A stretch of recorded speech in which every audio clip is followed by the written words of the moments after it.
میرا تعلق صوبہ پنجاب سے ہے۔ میں اپنے ماں باپ کی اکلوتی بیٹی اور 3 بھائیوں کی ایک بہن ہوں۔ میں وہ لڑکی جو گھر سے باہر اکیلی نہیں نکلی اور نہ ہی زیادہ پڑھی لکھی ہوں، کیونکہ میرے گھر کا ماحول بہت اسلامی ہے اور میں اسی ماحول کے مطابق بہت پردے میں رہی ہوں۔ میری عمر 19 سال تھی جب میرے گھر والوں نے میرا رشتہ طے کر دیا۔ جس سے میری شادی طے کی گئی تھی، میں نے اس کو کبھی نہیں دیکھا تھا اور وہ ایک پڑھا لکھا خوبصورت لڑکا تھا جو کہ کراچی میں رہتا تھا۔ اسی طرح دن گزرتے گئے اور شادی کا دن قریب آ گیا اور میری اس کے ساتھ شادی ہو گئی۔ میرے گھر والوں نے میری شادی بہت دھوم دھام سے کی تھی۔ دنیا کی ہر چیز میرے ماں باپ نے مجھے جہیز میں دی تھی، یہاں تک کہ ان کا پورا گھر میرے سامان سے بھر گیا۔ شادی کے چند ہفتوں بعد ہی میری ساس مجھے میرے شوہر سے دور کرنے لگی اور اسی طرح وہ کسی نہ کسی بہانے کی تلاش میں رہتی۔ اگر ہم کہیں باہر جاتے بھی تو پوری فیملی کے ساتھ جاتے اور مجھے میرے شوہر کے ساتھ بیٹھنے تک کی اجازت نہ ہوتی تھی۔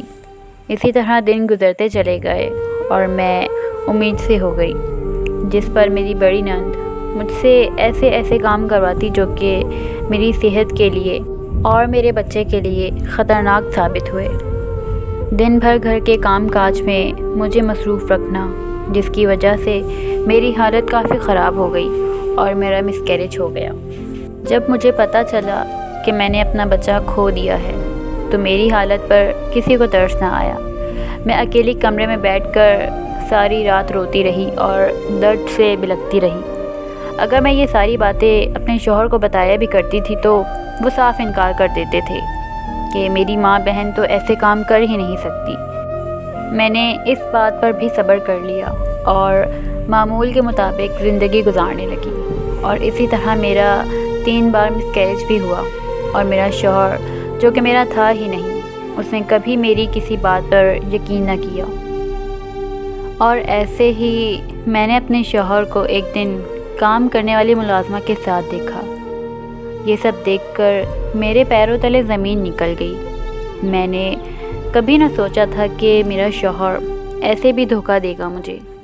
اس کام کرنے والی ملازمہ نے میرے شوہر کو نہ جانے کیا سکھا دیا تھا کہ وہ میرے پاس بھی نہیں آتا تھا اور میرا حق ادا کرنے سے بھی پیچھے ہٹ گیا۔ جیسے جیسے مجھے وہاں رہتے رہتے ٹائم گزرتا گیا، میں نے وہاں وہ کچھ دیکھا جس کے بارے میں کبھی سوچ بھی نہیں سکتی تھی۔ اس عورت نے میرے شوہر پر تعویذ اور کالے جادو ٹونے نہ جانے کیا کچھ کر کے اسے مکمل اپنے ہاتھوں میں کر لیا۔ میں کرتی بھی تو کیا کرتی۔ میری ساس اس ملازمہ پر اندھا اعتماد کرتی تھی کیونکہ وہ کئی سالوں سے وہاں کام کرتی تھی۔ جب یہ سب میرے ساتھ ہوا تو میں بہت ٹوٹ چکی تھی۔ میں اپنے شوہر سے بے انتہا محبت کرتی تھی اور اسی وجہ سے میں نے کبھی اپنے ماں باپ سے یہ باتیں نہیں کی اور نہ کبھی ان کو بتایا۔ پھر ایسے ہی کچھ دن کے لیے میں اپنے ماں باپ کے گھر ملنے چلی آئی۔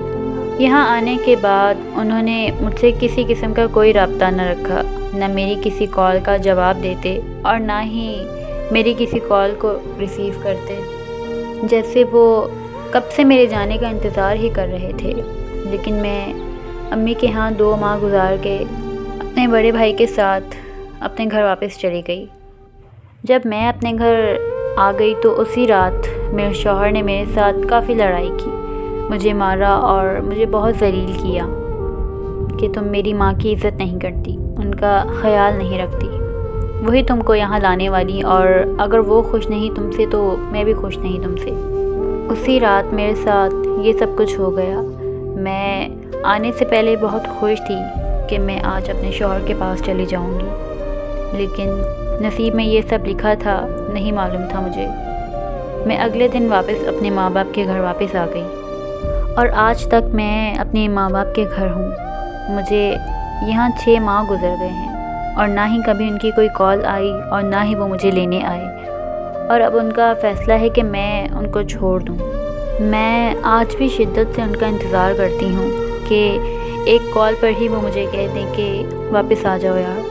میں اپنے شوہر سے بہت محبت کرتی ہوں، لیکن شاید ان کے دل میں میرے لیے ذرا سی بھی جگہ نہیں۔ میں ہاتھ جوڑ کر سب دیکھنے والوں اور سننے والوں سے گزارش کرتی ہوں کہ برائے مہربانی کسی کی بہن بیٹی کو لا کر اس طرح ذلیل نہ کریں، اس کے جذبات کے ساتھ نہ کھیلیں۔